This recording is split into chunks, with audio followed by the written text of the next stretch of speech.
Welcome back to another episode of the Casey Campbell Podcast. Casey Campbell with you, of course. We are pleased to be joined by Ross Chastain, the driver of the number 42 Chevrolet for Chip Ganassi Racing.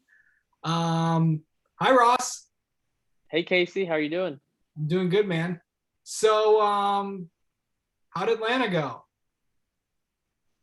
It was a tough race for us, to be honest. We had a really good starting position there in ninth, and actually got to start seventh with the 19 going to the rear. And as soon as we took off, we really struggled for grip, just on all four corners of our car and front and rear. So spent the majority of the race trying to get it tightened up. I was just really loose, and we got it closer by the end, but by that point, everybody else has gotten theirs better, and we were stuck back there in that 15th to 20th range, and just got just slipped even a little further there at the end, and unfortunately ended up 21st. Yep. So I know that last time that you're going to be running at Atlanta in this configuration before the new pavement, new configuration thing. What was it like running on the old Atlanta track for one last time? Well, ahead of the weekend, I was ready to get done with the race and block the tunnel where they couldn't bring the bulldozers and the excavators in, that they were going to tear up the track. And then after we ran how we did, I was actually flagging them in and saying, "This way, come on in, this way, right here, just right here. This is the track. You tear this one up." But it was fun, even though we had an off day with the 550 package. So we have less horsepower than we really could have, a lot less than we could have, and then more downforce than we need probably. We were still off throttle and sliding around, and as much as I wanted to go faster, the true driving aspect of it, I did still enjoy. And I actually thought about that during the red flag. Like, man, like there's not many tracks anymore with our cars that are like this big.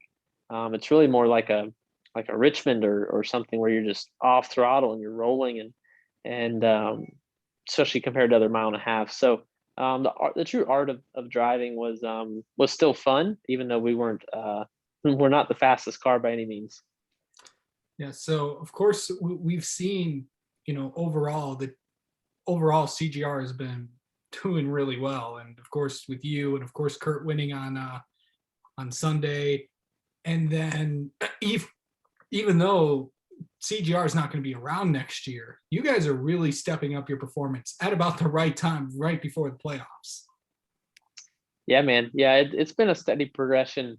I got into this 42 car this year, and we had high expectations, but realistic goals. And even though they were realistic, we were not meeting them for the first part of the year. But I think the best part now, looking back, is that we didn't change our approach. We didn't change how we were preparing. We kept trying to make the cars faster, and I kept trying to be a better driver for the 42 team. And this is the Cup Series, man. It's really hard, and I still have a lot to learn, and I still feel like I'm always playing from a little bit behind. And really, for me, part of my growth, I think, has been just truly realizing that and understanding that, and it's okay. It's not that I have to be as good as Kurt Busch, because Kurt has 20 more years of Cup experience than I do. And I mean, he's probably forgotten more than I've ever learned. So I can only do what I can do. And our team has grown, and the one team has grown together with the 42. So yeah, it was good to see it. If I couldn't win on Sunday, the next best thing is for that one team to go to victory lane. Yeah. So I know that, you've probably been getting this question a lot, talking about, with the team shutting down. Have you had, of course, the team's going to Trackhouse. I know Justin Marks has had some high praise for you. You guys kind of talked about it, or let's just, or is it just, let's just run throughout the season and we'll figure out next year when that comes? Well, I'm not gonna lie and say that I haven't wondered. But I have talked to Justin and Ty Norris, and I've talked to Chip Ganassi and Doug Ducart here, and they're all working through what the sale is, the details of it throughout the end of the year.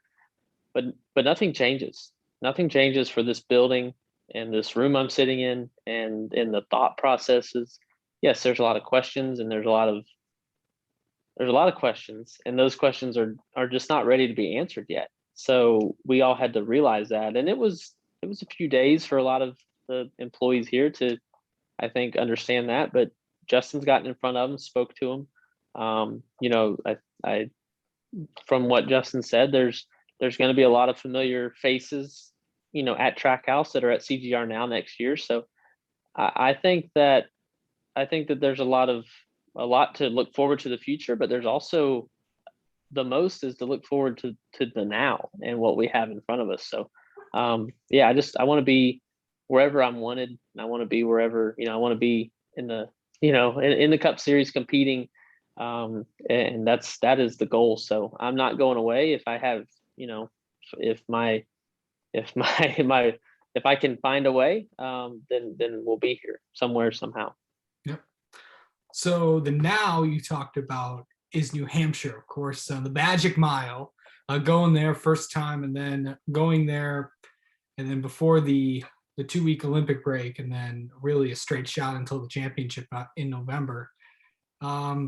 Heading into this weekend, of course, knowing that you're going to be off for a little bit, what do you want to see out of the CGR team? Because it looks like you guys are continually and consistently performing well at the right time, with just 5 races left until the playoffs begin at Darlington.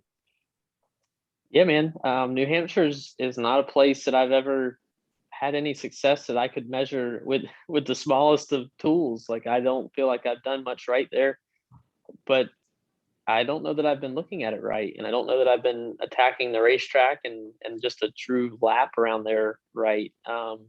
So I've got a different mentality, and it started, it just starts with what we built off of this year, and continuing on those same processes that we have to try to be better. And for me to try to be a better race car driver, I can't just drive like I've always driven.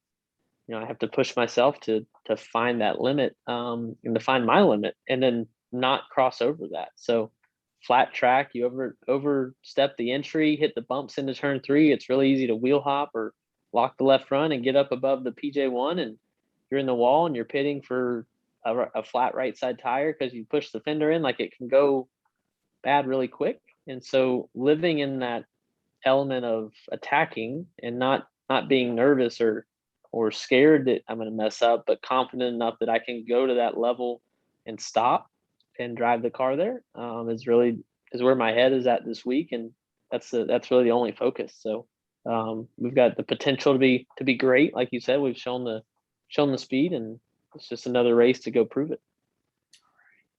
Ross Chastain, thank you so much for taking some time to talk with us, and good luck this weekend at New Hampshire. Yeah, thanks, Casey.